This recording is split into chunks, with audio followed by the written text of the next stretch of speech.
Hi friends, welcome back to Ushita kitchen. ఈరోజు వీడియోలో ఒక మంచి హెల్దీ బ్రేక్ఫాస్ట్ చేసుకోబోతున్నాము.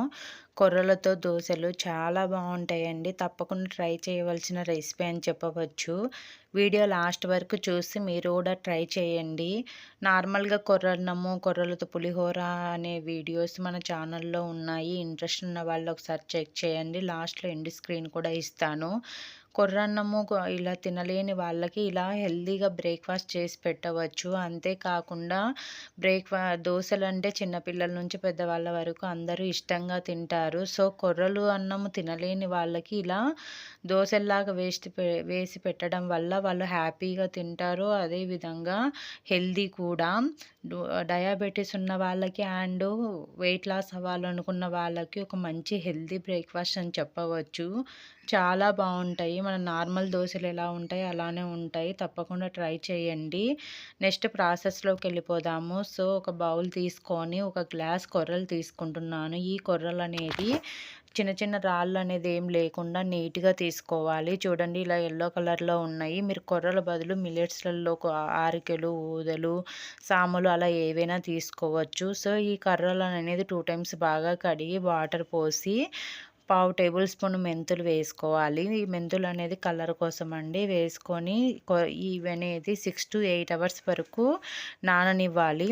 తర్వాత ఏ గ్లాస్తో అయితే కొర్రలు తీసుకున్నామో సేమ్ అదే గ్లాస్తోనే హాఫ్ గ్లాస్ మినపప్పు తీసుకొని బాగా కడిగి వీటిని కూడా వాటర్ పోసి 5 to 6 అవర్స్ వరకు నాననివ్వాలి. నేను ఇక్కడ పొట్టు మినపప్పు తీసుకున్నాను. మీరు నార్మల్ మినపప్పు అయినా తీసుకోవచ్చు.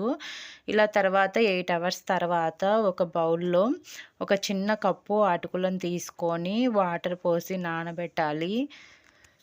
ఇలా అటుకుల బదులు మీరు ఉడికించిన రైస్ అయినా తీసుకోవచ్చు, లేకపోతే బొరుగులైనా తీసుకోవచ్చండి, మీ ఇష్టము.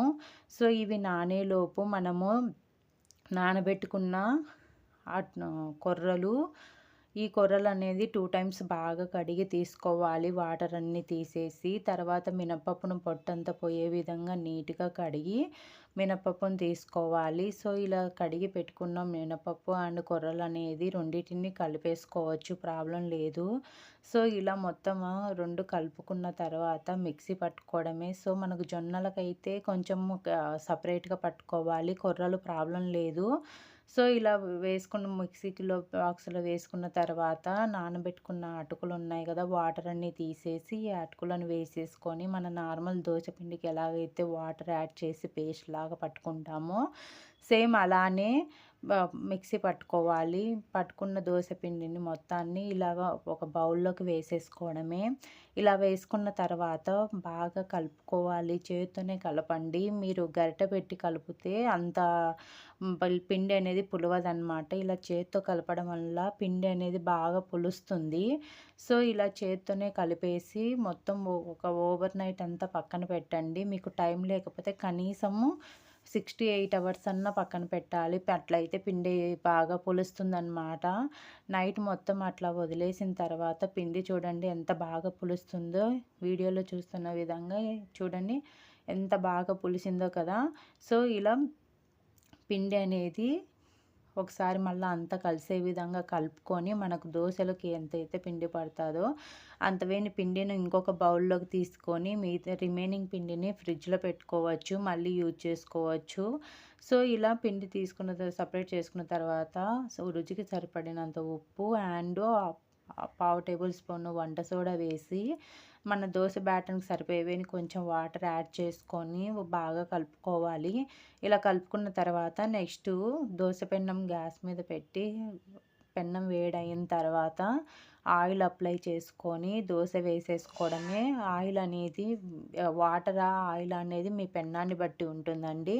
సో మీరు నార్మల్ దోశలు ఎలాగైతే వేసుకుంటారో సేమ్ అలానే వేసుకోవచ్చు, ప్రాబ్లం లేదు. మీకు ఎంత పలచాగా కావాలంటే అంత పలచాగా వస్తాయి. సో ఇలా వేసుకున్న తర్వాత ఆయిల్ వేసుకొని 2 సైడ్స్ రెడ్గా కాల్చుకోవడమే. మీకు ఈజీగానే నార్మల్గా దోశలు ఎలాగైతే వస్తాయో అలానే వస్తాయి. సో ఇలా మీరు కారం దోస అయినా, ఎగ్ దోస అయినా, మసాలా దోస అయినా, ఏ దోస అయినా వేసుకోవచ్చు. ఇదే పిండితోనే ప్రాబ్లమ్ లేదు. చూడండి ఎంత రెడ్‌గా వచ్చిందో మనం మెంతులేయడం వల్ల. సో, ఇలా 2 సైడ్స్ కాల్చుకొని తీసుకోవడమే చాలా బావుంటాయి. సో, మీరు క్రిస్పీగా హోటల్స్ లాగా కావాలంటే చిన్న పావు టేబుల్ స్పూన్ అంతా షుగర్ యాడ్ చేసుకుంటే సేమ్ అలా క్రిస్పీగా వస్తాయి. మళ్ళీ సెకండ్ టైమ్ అలానే ఆయిల్ అప్లై చేసుకొని, దోస వేసుకొని సర్వ్ చేసేసుకోవడమే. ఏ చట్నీలోకైనా చాలా బావుంటుంది. నేనైతే పచ్చిమిరపకాయల చట్నీ అండ్ కొబ్బరి చట్నీతో సర్వ్ చేసుకుంటున్నాను. మీకు నచ్చిన చట్నీతో సర్వ్ చేసుకొని తినేసేయండి. చాలా బావుంటుంది. తప్పకుండా ట్రై చేయండి. మీరు ట్రై చేసి రెసిపీ ఎలా వచ్చిందనేది కామెంట్ రూపంలో తెలియచేయండి. అదేవిధంగా మీకు ఈ వీడియో నచ్చినట్టయితే లైక్ చేసి మీ ఫ్రెండ్స్ అండ్ ఫ్యామిలీ మెంబర్స్‌కి షేర్ చేయండి. ఇలాంటి మంచి మంచి హెల్తీ రెసిపీస్ కోసం మన ఉస్తా కిచెన్ ఛానల్‌ని సబ్స్క్రైబ్ చేసుకొని పక్కనున్న బెల్ ఐకాన్‌ని క్లిక్ చేసి ఆల్ మీద నొక్కండి. Thank you for watching friends.